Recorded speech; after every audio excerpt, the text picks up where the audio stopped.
Cette croix de la Légion d'honneur, c'est un objet tout à fait important, exceptionnel, non seulement parce que Napoléon l'avait avec lui jusqu'à Sainte-Hélène, mais surtout parce qu'il la porte sur son uniforme à Waterloo.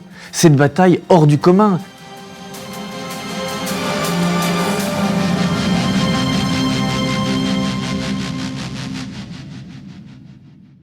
Napoléon et la Légion d'honneur, c'est une grande et belle histoire. Tout commence alors qu'il est premier consul. Bonaparte instaure la Légion d'honneur, donc une véritable institution, le 19 mai 1802.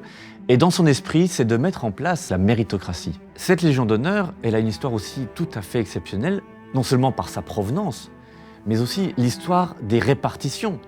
Parce que dans l'esprit de Napoléon, tout était destiné au départ à son fils qui, à 16 ans, devait récupérer tous les objets que l'empereur avait emportés avec lui à Sainte-Hélène.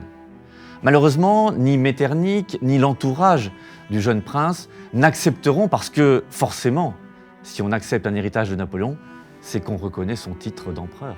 Donc finalement, il faudra l'acharnement, l'adhésion et surtout le grand intérêt de Madame Mère pour réunir tous les objets de son fils mort à Sainte-Hélène pour que tous ces objets, et en particulier cette Légion d'honneur, soient en main unique. Son idée, c'est d'en faire ensuite usage auprès de tous ses enfants qui restent encore en vie. Au moment de sa mort, dans son testament, elle demande à ce que tous les objets soient répartis idéalement entre tous ses enfants, et en particulier celle à laquelle elle a un grand attachement, c'est Caroline.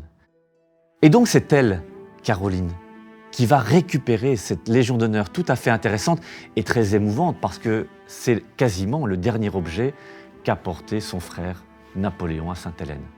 Et lorsqu'elle récupère cet objet, elle va précieusement le conserver en se disant que symboliquement, c'est l'attachement que Napoléon avait, bien sûr avec son histoire, mais aussi avec cette France qu'il a dû quitter l'âme en peine. C'est un moment unique. Pour la première fois, ces deux objets qui avaient été répartis en 1835-1836 sont pour la première fois réunis. Effectivement, c'est un moment historique. On retrouve cette réduction de l'insigne de la Légion d'honneur et la boucle de col de Napoléon qui appartient aux collections de la Fondation Napoléon. Et puis cette boucle qui est entrée dans les collections de la Fondation Napoléon, finalement, c'est une histoire qui était séparée et que maintenant, grâce à cette présentation, on peut enfin réunir. Effectivement, donc cette boucle de col de Napoléon est entrée dans les collections de la Fondation en 1991. Finalement, c'est aussi une sorte de résumé de Napoléon et de sa carrière. Totalement. Face à l'homme dans sa complexité. Exactement.